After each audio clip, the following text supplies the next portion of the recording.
Dark ഫാന്റസിയുടെ biscuit ആണ് ഒരു പെട്ടി. പിന്നെ മക്കൾ അങ്ങോട്ട് ഇരിക്കും ബേക്കിലോട്ട്. ഇത് 2 കവർ ബിസ്ക്കറ്റ് ആണ്. അൽഹംദുലില്ലാഹ്. ഇതാ കിൻഡർ ജോയ് ഉണ്ട്. മക്കൾക്ക് ബിസ്ക്കറ്റ് കിൻഡർ ജോയ് 2. പിന്നെ ഈത്തപ്പഴം ഉണ്ട്. അൽഹംദുലില്ലാഹ്. പിന്നെ ഹോർലിക്സ് ഉണ്ട്. പിന്നെ ഇത് ഗാലക്സിയുടെ ഒരു പെട്ടി ചോക്ലേറ്റ് ആണ്. തുടരുത് മക്കൾ അവിടെ തന്നെ ഇരിക്കണേ കേട്ടാ.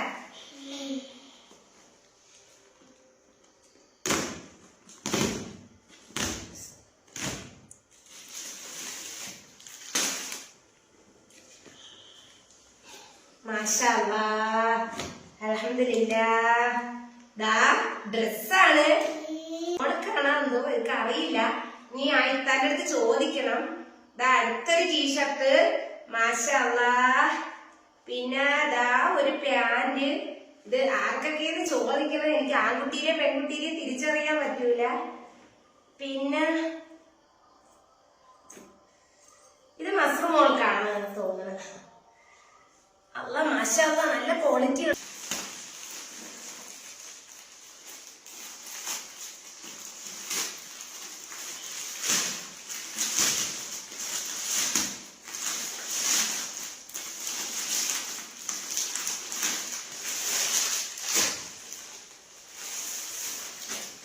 ചില രംഗങ്ങൾ കണ്ടു കഴിഞ്ഞാൽ നമ്മളെ മനസ്സിൻ്റെ ഉള്ളിൻ്റെ ഉള്ളിൽ നമുക്കൊരു വിങ്ങലുണ്ടാവും. അതായത് നമ്മളെ കണ്ണ് നിറഞ്ഞു പോവും. അതായത് ഏതൊരു വ്യക്തിയും അങ്ങനത്തെ ഒക്കെ ഒരു വീഡിയോ കണ്ടു കഴിഞ്ഞാൽ കണ്ണ് നനയും. അതെന്താന്ന് വെച്ചാൽ വാപ്പ ഇല്ലാത്ത കുട്ടികൾക്ക് ഉംറക്ക് പോകുന്ന ഒരു താത്ത കുറച്ച് സാധനങ്ങൾ കൊടുത്തയച്ചിരിക്കുകയാണ്. ആ രംഗങ്ങളാണ് നമ്മൾ ഒരു വീഡിയോയിൽ കണ്ടിരിക്കുന്നത്. അതായത് ഈ മസൂറ ഫാത്തിമ എന്ന് പറയുന്ന ഒരു യൂട്യൂബ് ചാനലുണ്ട്. ആ ഒരു ചാനലിൽ നമ്മളൊരു വീഡിയോ കണ്ടു. ആ വീഡിയോ കണ്ടപ്പോൾ സത്യത്തിൽ അത് ഫസ്റ്റ് കണ്ടപ്പോൾ നമ്മളെ കണ്ണൊക്കെ ഒന്ന് നനഞ്ഞു. അതായത് നമ്മൾ കരഞ്ഞു പോയി. അത് ഏതൊരു വ്യക്തിയും അങ്ങനത്തെ ഒരു വീഡിയോ കണ്ടു കഴിഞ്ഞാൽ ഒന്ന് കരഞ്ഞു പോകും. കാരണം ആരോരുമില്ലാത്ത അല്ലെങ്കിൽ അർഹതപ്പെട്ടവരുടെ കയ്യിൽ തന്നെയാണ് ഇങ്ങനെയൊക്കെ സാധനങ്ങൾ വന്ന് പെട്ടിക്കുന്നത്. അതായത് നമ്മളൊക്കെ ഇപ്പോൾ സോഷ്യൽ മീഡിയ ഉപയോഗിക്കുന്നതാണ്. അത് യൂട്യൂബ് ആണെങ്കിലും ഫേസ്ബുക്ക് ആണെങ്കിലും ഒരുപാട് രംഗങ്ങൾ അല്ലെങ്കിൽ ഒരുപാട് ആൾക്കാർ വീഡിയോ ചെയ്യണമൊക്കെ നമ്മൾ കണ്ടതാണ്. പക്ഷേ ചില ആൾക്കാരെ കയ്യിൽ അല്ലെങ്കിൽ അർഹതപ്പെടാത്ത ആൾക്കാരെ കയ്യിലൊക്കെ കുറേ സാധനങ്ങൾ വന്ന് വീഴും. അതേമാതിരി പൈസയൊക്കെ നമ്മൾ അയച്ചു കൊടുക്കും. അർഹതപ്പെടാതെ അതായത് അവർക്കൊരു അർഹത ഉണ്ടാവില്ല. ചിലപ്പോൾ അവർ സോഷ്യൽ മീഡിയയിലൊക്കെ വന്നിട്ട് ഇങ്ങനെ സംസാരിക്കും, അങ്ങനെയാണ് ഇങ്ങനെയാണ് പാവപ്പെട്ടവരാണ് അങ്ങനെ ഇങ്ങനെ.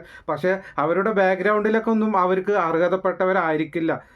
അങ്ങനെയുള്ളവർക്കൊക്കെ നമ്മളെന്താണ് സാധനങ്ങളോ പൈസയൊക്കെ അയച്ചു കൊടുക്കുക. പക്ഷേ ഈ ഒരു വീഡിയോ കണ്ടു കഴിഞ്ഞപ്പോൾ ഈ ഒരു അർഹതപ്പെട്ട ആൾക്കാരെ കയ്യിൽ തന്നെയാണ് അല്ലെങ്കിൽ അവർക്ക് തന്നെയാണ് കിട്ടേണ്ടത് എന്ന് നമ്മൾ കരുതിപ്പോയി. കാരണം ആ കുട്ടികൾക്കൊക്കെ ആ ഒരു സാധനങ്ങൾ പൊട്ടിച്ച് നോക്കുമ്പോൾ ആ കുട്ടികളുടെ സന്തോഷവും പിന്നെ അവരുടെയൊക്കെ അതെന്താണെന്ന് വെച്ചാൽ അതൊരു വൈകാരികമായിട്ടുള്ളൊരു നിമിഷം തന്നെയാണത്. ഇനിയിപ്പോൾ എന്താണെങ്കിലും ഇനിയിപ്പോൾ ഒരു ചെറിയൊരു സാധനമാണെങ്കിലും ആ ഒരു ഉംറക്ക് പോണ ആ താത്ത കൊടുത്തയച്ച ആ താത്താൻ്റെ മനസ്സ് അത് വലിയൊരു സംഭവം തന്നെയാണ്. ആ ഒരു മനസ്സിനുള്ള ഉടമ എന്ന് പറയുന്നത്.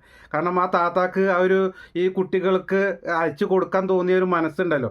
അപ്പം എന്താണെങ്കിലും ആ ഒരു വീഡിയോ കണ്ടപ്പോൾ ഭയങ്കര സങ്കടമായി. എന്റെ മക്കൾക്ക് ഒരു ഇത്ത അയച്ചതാണ്. ഞാൻ എന്തൊക്കെയാണ് പൊട്ടിച്ച്, പക്ഷെ അതെന്താണെന്ന് ഞാൻ നോക്കിയിട്ടില്ല.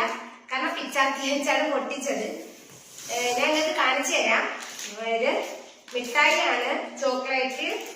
പിന്നെ ഡാർക്ക് ഫാന്റസിയുടെ ബിസ്ക്കറ്റ് ആണ് ഒരു പെട്ടി. പിന്നെ മക്കൾ അങ്ങോട്ട് ഇരിക്കും ബേക്കിലോട്ട്. ഇത് 2 കവർ ബിസ്ക്കറ്റ് ആണ്. അൽഹംദുലില്ലാഹ്. ഇതാ കിൻഡർ ജോയ് ഉണ്ട്. മക്കൾക്ക് ബിസ്ക്കറ്റ് കിൻഡർ ജോയ് 2. പിന്നെ ഈത്തപ്പഴം ഉണ്ട്. അൽഹംദുലില്ലാഹ്. പിന്നെ ഹോർലിക്സ് ഉണ്ട്.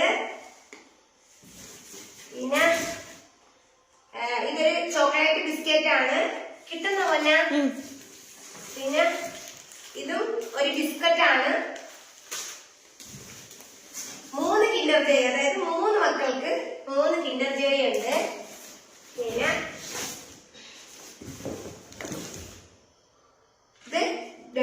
ഗാലക്സിയുടെ ഒരു പെട്ടി ചോക്ലേറ്റ് ആണ്. തുടരുതേ മക്കൾ, അവിടെ തന്നെ ഇരിക്കണേ കേട്ടാ.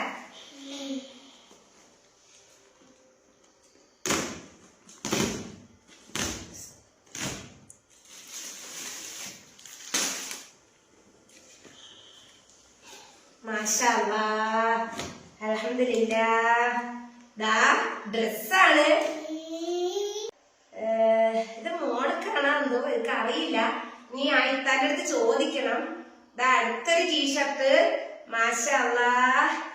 പിന്നെ ദാ ഒരു പാന്റ്. ഇത് ആർക്കൊക്കെയെന്ന് ചോദിക്കണം, എനിക്ക് ആൺകുട്ടിയെ പെൺകുട്ടിയെ തിരിച്ചറിയാൻ പറ്റൂല. പിന്നെ ഇത് മസ്റു മോൾക്കാണ് തോന്നുന്നത്.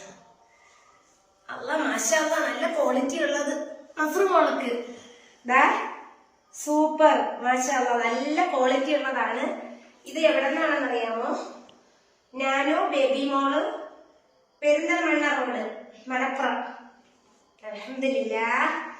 പിന്നെ ഈ ഒരു വീഡിയോ കണ്ടു കഴിഞ്ഞപ്പോൾ ഈ ഒരു ഫാമിലിനോട് അല്ലെങ്കിൽ ഈ ഒരു കുടുംബത്തിനോട് പറയാനുള്ളത്, നമുക്ക് എന്താണെങ്കിലും എത്ര ചെറിയ സാധനമാണെങ്കിലും ആ കിട്ടിയത് കൊണ്ട് നമ്മൾ എന്ത് ചെയ്യണം, പൊരുത്തപ്പെട്ട് ജീവിക്കുക. പിന്നെ അതുപോലെ തന്നെ നമ്മൾ ഒരുപാട് പ്രതീക്ഷിക്കാനും പാടില്ല. നമുക്ക് വേറെ എന്തെങ്കിലും ആരെങ്കിലൊക്കെ എന്തെങ്കിലുമൊക്കെ അയച്ചു തരുമോ ഇല്ല അതൊന്നും നമ്മൾ പ്രതീക്ഷിക്കരുത്. നമ്മൾ കൂടുതലായിട്ട് പ്രതീക്ഷിച്ച് കഴിഞ്ഞാൽ നമുക്കത് കിട്ടിയിട്ടില്ലെങ്കിൽ ഭയങ്കര സങ്കടമായിരിക്കും നമ്മളെ മനസ്സിനൊക്കെ. കാരണം ഭയങ്കര സങ്കടമായിരിക്കും നമുക്ക് വിചാരിച്ചതുപോലെ ഒന്നും കിട്ടിയിട്ടില്ലെങ്കിൽ. അപ്പോൾ നമ്മളത് കൂടുതലായിട്ടൊന്നും ആഗ്രഹിക്കാതിരിക്കുക. ഉള്ളത് എന്താണ്, നല്ല പൊരുത്തപ്പെട്ട് നമ്മൾ ജീവിക്കുക. പിന്നെ അതേമാതിരി തന്നെ നമുക്ക് ഇപ്പോൾ ഈ ഒരു സോഷ്യൽ മീഡിയയിലൊക്കെ നമ്മൾ ഒരുപാട് രംഗങ്ങൾ അല്ലെങ്കിൽ ഒരുപാട് വീഡിയോസൊക്കെ കാണുന്നതാണ്. ചില ആൾക്കാരൊക്കെ വെറുതെ ചില ആൾക്കാർക്കൊക്കെ പൈസ അയച്ചു കൊടുക്കുക. അതായത് നമുക്ക് പറയാം, ഈ റൌഫിനെ പോലെയുള്ള ഇപ്പോൾ സോഷ്യൽ മീഡിയയിലൊക്കെ ഇപ്പോൾ നിറഞ്ഞു നിൽക്കുകയാണല്ലോ ഇപ്പോൾ റൌഫ് എന്നൊക്കെ പറഞ്ഞ ഒരു പേരൊക്കെ. ആ പയ്യനൊക്കെ എന്താണ്, വെറുതെ ആരെങ്കിലൊക്കെ എന്തെങ്കിലും ചിരിച്ച് കാണിക്കുക, അല്ലെങ്കിൽ ആരെങ്കിലൊക്കെ ഫോൺ ചെയ്യുക, അല്ലെങ്കിൽ വല്ല മെസ്സേജും കാര്യങ്ങളൊക്കെ അയക്കുമ്പോഴത്തേന് വാരിക്കോരി പൈസ കൊടുക്കണ പയ്യനൊക്കെയാണ് ഈ റൌഫ് എന്നൊക്കെ പറയണത്. അപ്പോൾ ഈ റൌഫിനെ പോലെയുള്ള ആൾക്കാരോടൊക്കെ പറയുക, നിങ്ങളൊക്കെ പൈസ അയച്ചു കൊടുക്കുന്നുണ്ടെങ്കിൽ ഇതുപോലെ പാവപ്പെട്ട ആൾക്കാർക്ക് അല്ലെങ്കിൽ അർഹതപ്പെട്ട ആൾക്കാർക്കൊക്കെ എന്താണ് നിങ്ങൾ പൈസ അയച്ചു കൊടുക്കുക. അതല്ലാതെ വേറെ ആരെങ്കിലൊക്കെ എന്തെങ്കിലും ചിരിച്ച് കാണിച്ചു കഴിയുമ്പോഴത്തേന് അവർക്കൊക്കെ പൈസ അയച്ചു കൊടുക്കാതിരിക്കുക. അതൊക്കെയുള്ളൂ എനിക്ക് ഇങ്ങനെയുള്ള ആൾക്കാരോടൊക്കെ പറയല്ലേ. പിന്നെ ഈ സോഷ്യൽ മീഡിയയിലൊക്കെ വന്നിട്ട് ചില ആൾക്കാർ തണ്ടലുണ്ട്. ഈ എന്താണ് തെണ്ട് എന്ന് പറഞ്ഞാൽ ഇല്ല ഇല്ല ഇല്ല ഇല്ല എന്ന് പറഞ്ഞിട്ട് പട്ടിണിയാണ്, പാവാണ്, അങ്ങനെയാണ് ഇങ്ങനെയാണ് എന്നൊക്കെ പറഞ്ഞിട്ട് തെണ്ടുന്നുണ്ട്. തെണ്ടിയിട്ട് അവസാനം കുറച്ച് പൈസയൊക്കെ കിട്ടിക്കഴിഞ്ഞാൽ ഓലെ സ്വഭാവം അല്ലെങ്കിൽ അവർക്കൊക്കെ ഒരു അഹങ്കാരം കൂടും. ചില ആൾക്കാർ അങ്ങനെയാണ്. അതൊക്കെ നമ്മൾ സോഷ്യൽ മീഡിയയിൽ കണ്ടതാണ്. അപ്പോൾ ഈ ഒരു വീഡിയോ കാണുന്നവരും പിന്നെ അതുപോലെ തന്നെ ഈ മസൂറ ഫാത്തിമ എന്ന് പറയുന്ന ഈ ഒരു യൂട്യൂബ് ചാനലൊക്കെ കാണുന്നുണ്ടെങ്കിൽ ആ ഫാമിലിനൊക്കെ എന്താണ് സഹായിക്കാൻ പറ്റുന്നവരൊക്കെ ഒന്ന് സഹായിക്കുക. പിന്നെ അതുപോലെ തന്നെ ഇപ്പോൾ ഈ റൌഫിനെ കുറ്റം പറഞ്ഞിട്ട് കാര്യമൊന്നുമില്ല. കാരണം എന്താ വെച്ചാൽ റൌഫിനെ പോലെയുള്ള ആൾക്കാരൊക്കെ എന്താണ് പറ്റിക്കാനായിട്ട് കുറേ ആൾക്കാരുണ്ട്. ഈ സോഷ്യൽ മീഡിയയിലൊക്കെ വന്നിട്ട് ഇങ്ങനെ അതായത് ചിരിച്ച് കാണിച്ചിട്ട് മൂഞ്ചിക്കണ പരിപാടി ഉണ്ടല്ലോ, ആളെ പറഞ്ഞ് പറ്റിക്കുക, അങ്ങനത്തെയും കുറേ ആൾക്കാരൊക്കെ ഉണ്ട് ഈ സോഷ്യൽ മീഡിയയിൽ കൂടെയൊക്കെ. അപ്പോൾ അതൊന്നും പിന്നെ പറഞ്ഞിട്ട് കാര്യമില്ല. ചില ആൾക്കാർ അങ്ങനെ തന്നെയാണ്. കുറച്ച് വിരലിലുണ്ടാവുന്ന കുറച്ച് ആൾക്കാർ അങ്ങനെ തന്നെ ആൾക്കാരെ പറ്റിച്ച് ജീവിക്കാമെന്ന് വിചാരിച്ച് കഴിഞ്ഞാൽ പിന്നെ അവർ ആൾക്കാരെ പറ്റിച്ചിട്ട് തന്നെയുള്ള ജീവിക്കുക. പിന്നെ അതുപോലെ തന്നെയാണ് ഈ എൻ്റെ കയ്യിൽ നിന്ന് പൈസ നഷ്ടപ്പെടും, അതല്ലെങ്കിൽ ഇങ്ങനെ പൈസ കൊടുത്തു കഴിഞ്ഞാൽ ഇന്നെ പറ്റിക്കപ്പെടും എന്ന് ചിലപ്പോൾ അറിഞ്ഞിട്ടും ചിലപ്പോൾ പൈസ അയച്ചു കൊടുക്കണ മഹാന്മാരും ഉണ്ടാവും. ഇനി പൈസ കുറച്ച് പോയാലും വേണ്ടിയില്ല, എനിക്ക് ചിലപ്പോൾ ഇത് നഷ്ടമാകും, പക്ഷെ എന്നാലും വേണ്ടിയില്ല. ചില ആൾക്കാർ ചിരിച്ചലും കളിക്കലോ അല്ലെങ്കിൽ ചെറിയും കളിയോ കണ്ടു കഴിഞ്ഞാൽ അതൊരു രസം എന്ന് വിചാരിച്ചിട്ട് പൈസ അയച്ചു കൊടുക്കണ മഹാന്മാരും ഉണ്ട്. അപ്പോൾ അവരോടൊന്നും ഇപ്പോൾ എനിക്കൊന്നും പറയാനൊന്നുമില്ല. പിന്നെ ഈ ആരെങ്കിലൊക്കെ പൈസ ആർക്കെങ്കിലൊക്കെ അയച്ചു കൊടുക്കണുണ്ടെങ്കിൽ അതല്ലെങ്കിൽ ഇതേപോലെ സാധനങ്ങളും കാര്യങ്ങളൊക്കെ വല്ലതും അയച്ചു കൊടുക്കണുണ്ടെങ്കിൽ നമുക്ക് അർഹതപ്പെട്ട ആൾക്കാർക്ക് എന്ത് ചെയ്യുക, എത്തിച്ചു കൊടുക്കുക. അവർക്കാണത് അർഹതപ്പെട്ടത് എന്ന് നമ്മൾ അന്വേഷിച്ചിട്ട് ഇപ്പോൾ നമ്മൾ കണ്ടില്ല, ഇപ്പോൾ ഈ കണ്ട വീഡിയോയിൽ കണ്ടതുപോലെ തന്നെ ഈ മസൂറ ഫാത്തിമ എന്ന് പറയുന്ന ഈ യൂട്യൂബ് ചാനലിൽ ഈ ഒരു വീഡിയോ കണ്ടപ്പോൾ ഭയങ്കര സങ്കടമായി നമുക്കൊക്കെ. അപ്പോൾ അവരെ പോലെയുള്ള ആൾക്കാർക്കൊക്കെ എന്ത് ചെയ്യണം, ഈ സാധനങ്ങളൊക്കെ അയച്ചു കൊടുക്കുക. അല്ലെങ്കിൽ പൈസ ആയിട്ടാണെങ്കിലും അതല്ലെങ്കിൽ സാധനങ്ങളാണെങ്കിലും ഒക്കെ അർഹതപ്പെട്ട ആൾക്കാരെ കയ്യിൽ എന്ത് ചെയ്യുക, എത്തിച്ചു കൊടുക്കുക.